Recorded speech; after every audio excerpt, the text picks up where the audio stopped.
Redstone po mga idol.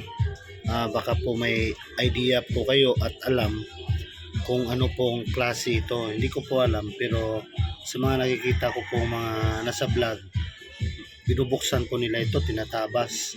Pero yung nakuha ko kasi, yung nasa amin, ito po yung tinatambak nung dump truck. Tapos may nakita po akong bato.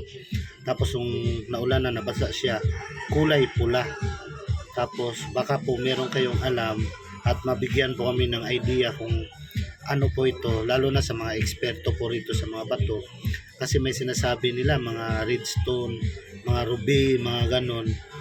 Dito sa Pilipinas, naniniwala ko na may mga ganon tayong bato. Kaya kung alam nyo po kung anong klase ito, sana po magkaroon po tayo ng mga comment dyan para magkaroon po tayo ng idea kung ano po yung ibig sabihin ng mga ganitong bato. Kung natural lang ba siya o yung kulay niya, pero yung kulay niya kasi balot lahat, kulay pula.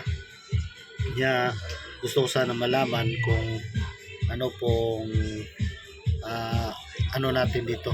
Pasensya na kayo, may music doon sa kapitbahay, hindi po natin pwedeng sitahin. Ayan. Kaya ito yung ano natin, kulay pula po yan. Kulay pula. Pag binabrasan talaga natin, talagang makintab siya. Pero wala naman akong idea dito eh. Nagbabakasakali lang po ako kung anong ibig sabihin ng kulay pula na ito. Kasi talagang pulang pula siya mga dolo. Nakikita nyo. Yan o, kulay pula. Hindi ko alam kung tatabasin nila to, ano yung makikita sa loob o yung ganitong kulay ba, no? Kasi yung iba kasi pag tinatabas nila talagang pulang-pula eh, talagang pulang-pula talaga yung redstone na yan. Ito kulay pula yan mga dolo.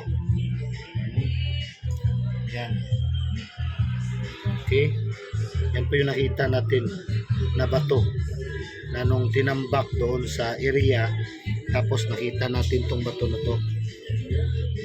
Yan, sa mga eksperto dyan sa bato, sana makita niyo to at paki-comment naman po kung natural lang bato o yung may value po yung bato natin. Yan, sana matulungan niyo po kami dyan sa kulay redstone na ito, kulay pula na bato. Ayan, ayan po yan siya, oh. Kulay pula, kita po natin. Baka naman dyan po.